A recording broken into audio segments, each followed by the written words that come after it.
vamos a pasar a la siguiente ponencia. En este caso, Susana Prado, que é investigadora asociada do Grupo de Investigación GIPA do antes chamado Instituto de Agricultura, agora IARCUS, da Universidade de Santiago de Compostela. A súa ponencia leva por título Cultivo de bivalvos, criadeiro e semente, aportes da microbioloxía para a sostibilidade do recurso fronte aos retos actuais.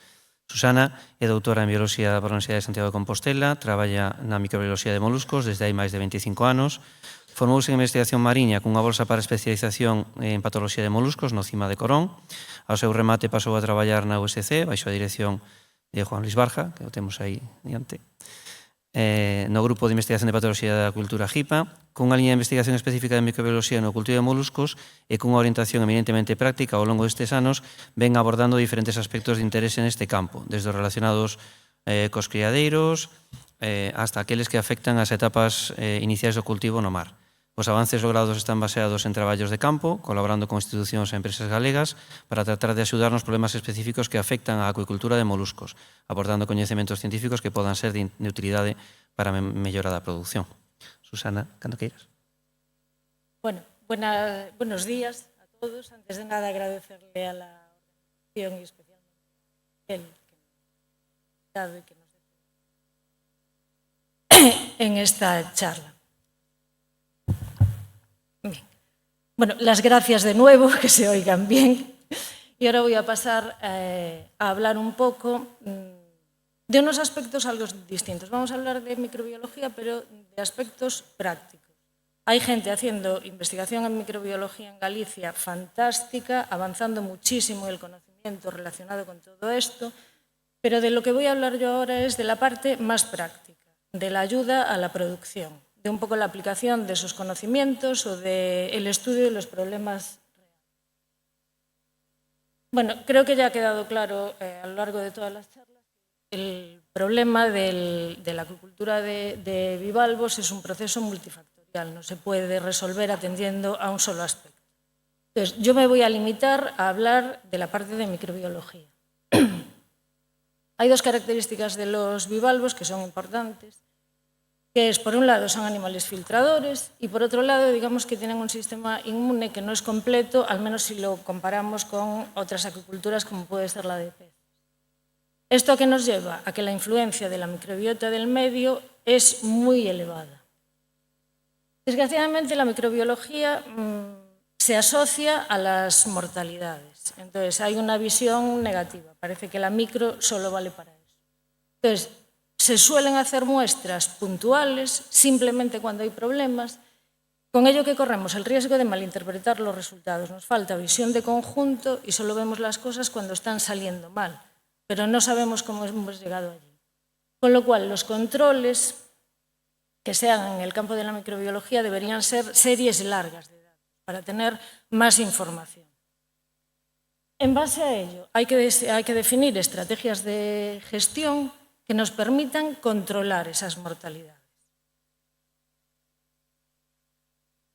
Prácticamente todo lo que voy a contar aquí es el fruto de muchos años de trabajo, tanto con el CIMAN y muy especialmente con el Centro de Cultivos Marinos, como con los minicriaderos del IGAF. Es decir, ellos hacían la producción y nosotros intentábamos ayudar en problemas reales que tenían en esa producción. No era un diseño de experimentos que hacíamos, sino que la relación era inversa. También hemos colaborado con empresas, pero por cuestiones de confidencialidad esos resultados no los divulgamos. Vale, empecemos por el criadero. El criadero es un todo que tiene compartimentos que están interrelacionados, no son compartimentos estancos. Entonces, tenemos la línea, digamos, de producción animal con los reproductores, las larvas, el cultivo de poslarvas, incluso unas fases de semilla que se pueden hacer en tierra. Y, por otro lado, hay dos compartimentos transversales, digamos, pero que son muy importantes, que son el agua de mar, que se utiliza, y el fitoplancton, que se cultiva para servir de alimento, que sabemos que es muy limitante para la producción del criadero. En general, las mortalidades, hasta donde sabemos, lo que conocemos hasta el momento, es que están causadas principalmente por bacterias que son patógenos oportunistas. ¿Esto qué quiere decir? Que forman parte de la microbiota marina y que, bajo determinadas condiciones que les son favorables, pueden llegar a proliferar de manera que causan problemas. Solo cuando sobrepasan un determinado umbral pueden causar las mortalidades, sobre todo de las larvas. 3 cosas importantes sobre estas bacterias. 1, no tienen especificidad de hospedador. Eso es importante porque en un criadero, ya lo vimos antes, no se suele cultivar una sola especie. A lo largo del año se trabaja pues, con distintas especies. Y en general, por lo que sabemos, los patógenos afectan a cualquiera de las especies cultivadas. Otro, tienen una amplia distribución geográfica. Para condiciones parecidas podemos encontrar los mismos patógenos aquí o en Francia o incluso puede ser en Estados Unidos, es decir, están muy distribuidos. Y, muy importante, no son patógenos de humanos. Estamos hablando de bacterias marinas que forman parte de la microbiota marina y que no causan problemas al hombre. Uno de los problemas con los controles microbiológicos en los criaderos es que durante un tiempo, digamos que bebían de lo que se hacía en la acuicultura de peces, no había diseños propios. Entonces, cuando se empezó a ver que había problemas bacterianos que causaban esas mortalidades, una muy mala decisión que se tomó en muchos sitios fue el tratamiento con antibióticos. ¿Cuál es el problema? Eran antibióticos de amplio espectro que se echaban al agua de cultivo, una larva, otra manera de tratarlo. Y además, como sabemos que una vez que hay signos de enfermedad, tú no puedes revertir el proceso, muy difícilmente, durante demasiado tiempo se usó de manera preventiva. Se daba de rutina el antibiótico a los cultivos. Por un lado, sabemos que no funciona, pero por otro lado, el problema de las resistencias, yo creo que todos hemos oído hablar y sabemos en qué punto estamos con respecto a eso. Entonces, afortunadamente, se supone que eso ya se ha abandonado. Y otra cuestión es que, sensu estricto, no se pueden desarrollar vacunas, que era lo que se hizo en la acuicultura de peces y que le dio muchísima vida al sector. Entonces, a nivel básico, ¿qué tenemos que buscar en un criadero? Un control microbiológico, pero con un diseño específico para este tipo de instalaciones, no copiarlo de otras instalaciones. No solo para tener en cuenta todas las características de los bivalvos, sino incluso de la propia instalación. O sea, dependerá de dónde tienes la toma de agua, cómo haces tus cultivos de fitoplancton, etc. Tener diseños propios. En base a ellos, lo que dije anteriormente, definir estrategias de gestión para buscar el equilibrio de las poblaciones bacterianas. No estamos buscando un cultivo axénico. Necesitas las bacterias. Lo que hay que buscar es el equilibrio de manera que los patógenos, caso de estar, no proliferen hasta límites que nos causen problemas. Y algo de lo que se está hablando muchísimo, y en la micro también se está confirmando, es el cambio climático innegable está alterando la microbiota del mar, de manera que ahora puede haber entradas no deseadas, que no tuvimos durante muchos años y que teníamos una calidad de agua fantástica, entradas no deseadas de nuevos patógenos.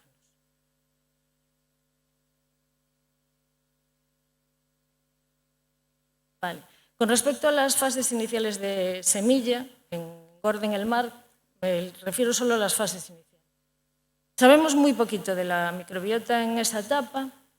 Sabemos muy poquito de la microbiota en nuestra área geográfica en concreto, porque tenemos que saber lo que tenemos nosotros, y de si hay alguna diferencia o no entre todas las especies que cultivamos. Decir que la microbiota en esta fase puede tener 2 orígenes. Por un lado está la que traen del criadero, de las instalaciones en tierra, y por otro lado es lo que van adquiriendo al introducirlas en el mar. Decir que la legislación veterinaria, los microorganismos de declaración obligatoria, no explican mortalidades en estas fases. Son relevantes para otras etapas del desarrollo, pero no aquí. Con lo cual, tenemos que tratar de identificar los patógenos que afectan en esta etapa y, al ser un cultivo en el mar, en unas condiciones que no tienen nada que ver ni son tan controladas como las del criadero, ver si hay factores que puedan, por un lado, afectar a la presencia o no determinados patógenos, pero también a la patogenicidad, porque sabemos que hay diferencias por condiciones ambientales o lo que sea, que pueden hacer que sea más o menos patógena una especie. ¿Cuáles son los 2 problemas Uno que viene de antiguo, que es, hemos estado introduciendo durante muchísimo tiempo semilla de fuera, que ha entrado muchísimos años, es decir, esto no es algo de ahora, esto ya se hizo cuando Bonamia afectó, cuando Martelli... Esto es de hace mucho tiempo. Introducciones masivas de las que no se tiene control, es obligatorio y no se hace. Y durante mucho tiempo. Entonces, hemos metido muchas cosas, como el sector bien sabe. Por otro lado, lo que mencionaba antes del cambio climático está afectando, por un lado, a las poblaciones bacterianas. Aunque no sabemos mucho, sí estamos viendo cambios. Y esto ha venido para quedarse, es decir, el año que viene no va a ser mejor que este. Por otro lado, ya hemos constatado que han emergido patógenos que no estaban, que pueden venir introducidos, pero desde luego se están estableciendo con las nuevas condiciones que tenemos, y están reapareciendo patógenos que hacía 20 años que no los veíamos, relacionados principalmente con la temperatura. Y después ya se está empezando a ver que el estrés ambiental en los bivalvos puede hacer que sean más susceptibles a la patogenicidad de algunas especies. Ahora voy a pasar a contar ejemplos prácticos de cosas que hemos ido haciendo que eran en respuesta a problemas de producción y cosas que fuimos mirando, implementando para intentar ayudar. Por un lado, vimos que era muy necesario tener un control microbiológico del circuito de agua. Un criadero en realidad es una estructura de tuberías muy compleja y con un montón de tratamientos para eliminar la microbiota, es decir, se filtra, se decanta, se filtra, se usa ultravioleta y, sin embargo, pese a que ese sea el objetivo, en general no se evaluaba si eso estaba funcionando bien o no, era un poco según el resultado. Esto se cambia cada tanto y si hay problemas miramos.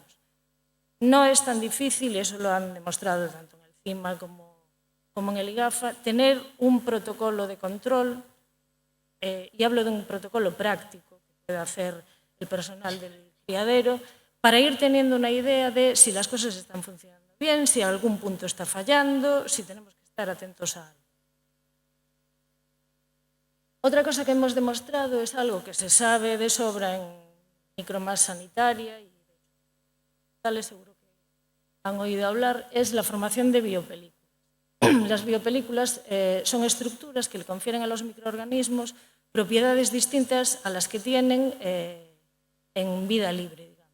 Entre ellas son las resistencias a antibióticos o a la lejía o a detergentes o a desecación, que cualquiera que haya estado en un criadero sabe que más o menos son los sistemas de limpieza que hay. Por supuesto, una biopelícula no la ves, es decir, no es una mancha rosa en un tanque ni nada parecido. El tanque parece perfectamente limpio y tú no sabes si ahí hay una biopelícula. Entonces, es una forma de persistencia, además, al resistir todo eso. ¿Y qué puede ocurrir? Que en la siguiente puesta o cuando las condiciones sean favorables, un determinado patógeno reemerja. No necesita entrar de nuevo, sino que está persistiendo en la instalación.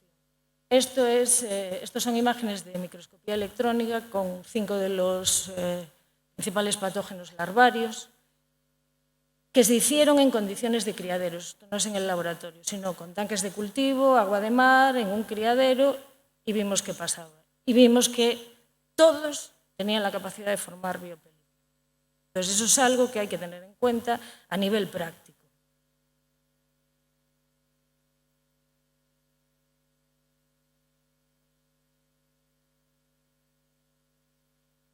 En esa línea diseñamos unas placas de contacto, que es algo que ya existe y se utiliza en alimentaria, por ejemplo, que lo que permiten, son placas que hicimos de diseño propio con medios para micromarina, específicamente.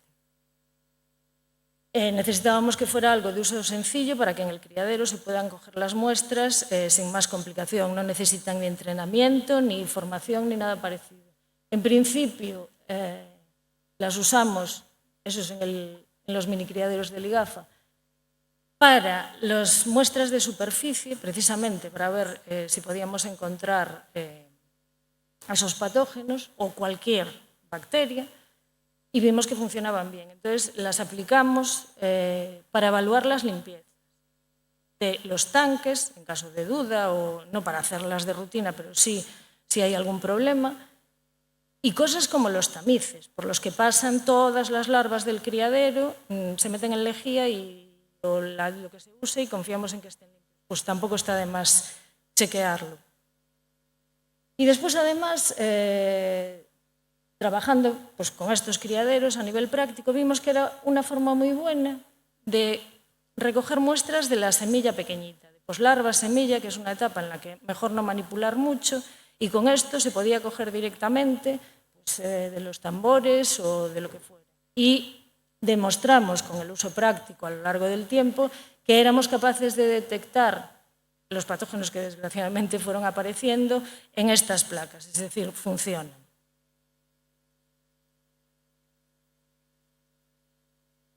Esto es otro ejemplo. Esto es el circuito que tienen los minicriaderos para el cultivo de fitoplancton en continuo y la distribución.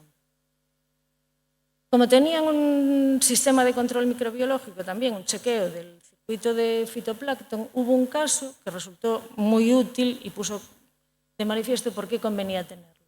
Bueno, lo primero, decir que las microalgas son portadoras asintomáticas de los patógenos larvarios, es decir, a ellos no les afecta, con lo cual tú en el cultivo no ves nada, en el cultivo de la microalga. Entonces, esto fue un caso en el que la mezcla de fitoplancton vieron que tenía vibrios. En una determinada época del año empezó a tener vibrios y, pese a las limpiezas, aquello se mantenía. Entonces, se fue para atrás, se evaluaron las bolsas, se encontraron las bolsas origen y eso permitió eliminarlas y no seguir alimentando esa mezcla. Pero vimos que después de eliminar las bolsas, aún así, los mismos patógenos aparecían en la mezcla. Ahí entraron las placas de contacto y muestrearon la pared, el tanque, incluso una bomba que había en el interior del tanque. Y se vio que ahí estaban resistiendo esos vibrios, con lo cual se pudieron eliminar, se hizo una limpieza en condiciones, se chequeó y así fueron capaces de eliminar esos vibrios y evitar que siguieran llegando a los cultivos. Esto es otro ejemplo de por qué se necesitan muestreos, digamos, series largas de datos. Esto fue un esfuerzo muy grande que hicieron en el CIMA, Tadeo.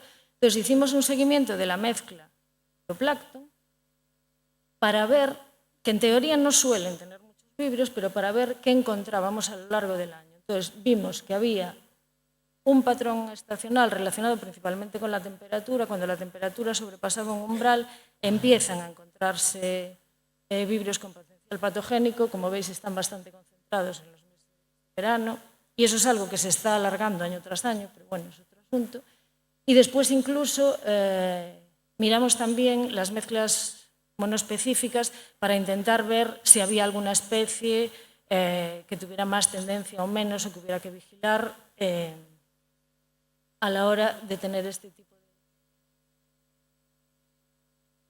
de... Otro ejemplo más. Mientras no conseguimos un tratamiento eficaz que nos ayude a paliar las infecciones, una opción es tener gestión de los cultivos. Esto es un cultivo que hicieron criaderos también. Entonces era una almeja japonesa que tuvo problemas por vibrio europeus, tenía mortalidades. Pero con el seguimiento completo del cultivo lo que vimos es que había un tanque que fue capaz de sobrevivir con la presencia del patógeno. ¿Qué le pasaba a ese tanque? Que nunca había recibido aportes de ningún otro tanque. Eso es muy frecuente en el cultivo. A veces damos todas las cabezas aquí y por tallas y hacemos reubicaciones. Bueno, este no había recibido en ningún momento y siempre se habían descartado las colas. O sea, se había conservado solo las cabezas. Vale, pues ese llegó al final, llegó a semilla y a partir de ahí continuó el cultivo. Entonces, si tú sabes que tienes un patógeno, en este caso, o simplemente como técnica de cultivo para gestionarlo, descarta las colas. Por ejemplo, es una manera de minimizar la posibilidad de infecciones y menos movimientos entre tanques. Esto enlaza un poco el criadero y el cultivo ya en exterior. Esto es un problema que estamos teniendo recientemente, que era de lo que hablaba. Lo empezamos a detectar en 2022. Vibrio estricida es un patógeno que lo encontramos hace 5 años, yo creo. Y no volvió a aparecer en todos los trabajos que hemos hecho, no había aparecido. Sin embargo, en 2022, cuando empezaron a subir las temperaturas, hubo un problema que en el mini criadero, gracias al control que tenían del circuito de agua, consiguieron detectar la entrada en el agua de traída, es decir, antes de que entrara en la instalación. Gracias a ese control pudieron limpiar todo bien y evitar que siguiera entrando en la instalación, que se distribuyera por la instalación, y aparte es un patógeno muy insidioso porque la facilidad que tiene para las biopelículas es importante. Eso, desgraciadamente, se repitió al año siguiente y puedo decir que sigue pasando en mar. Porque además, ¿qué vimos? Que en unas pruebas que estaban haciendo en un orden batea, hubo problemas de mortalidades en la ría de Arousa, en almeja babosa, causadas por este patógeno. Es decir, es algo a lo que hasta ahora no habíamos tenido que prestarle atención y ahora está claro que tenemos que tenerlo en consideración. Y después un par de ejemplos simplemente de cosas que se hicieron con las primeras etapas de semilla. También son de los mini criaderos, que trabajan mucho, por cierto, y producen muy bien. Aquí vemos que teníamos una puesta que iba a salir del criadero ya. Había tenido problemas por vibrio europeos, entonces, bueno, se siguieron haciendo los controles y vimos lo que tenía antes de sacarla al mar. Se llevó a las linternas, se distribuyó por tallas, descendente en la linterna, y al cabo de un mes evaluaron la mortalidad que tenía, la supervivencia, e hicimos un control microbiológico. Entonces, lo que encontraron fue, mortalidad en las tallas pequeñas o en los cultivos en superficie. Y encontramos que había una diferencia en la microbiota de esas almejas con mortalidad con las de los otros pisos, que había patógenos que se conservaban, digamos, una vez que tú los llevabas al mar, pero que habían adquirido también nuevos potenciales patógenos. En todo esto está claro que tenemos que profundizar porque hay que saber si hay factores como la talla, la sacas o la profundidad a la que lo colocas que puedan ayudar o no a la supervivencia.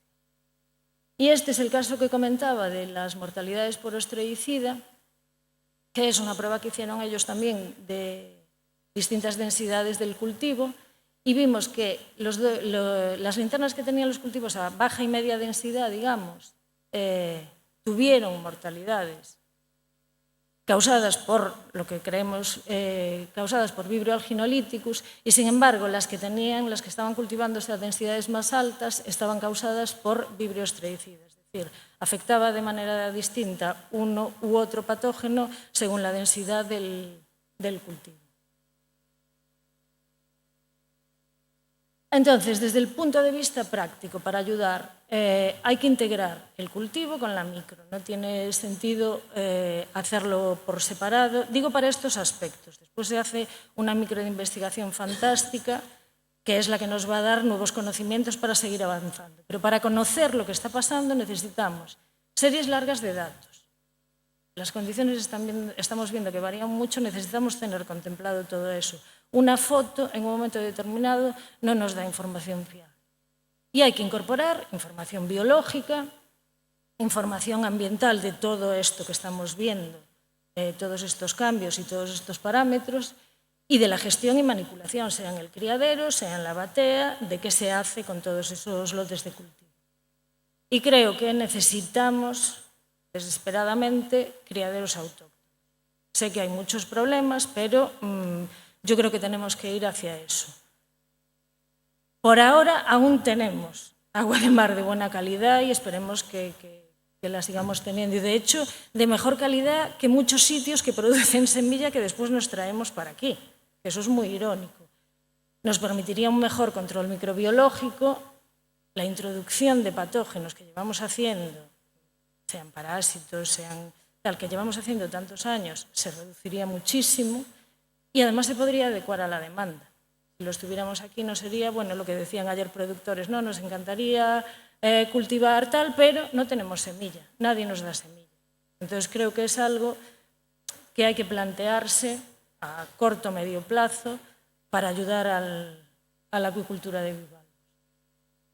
Muchas gracias.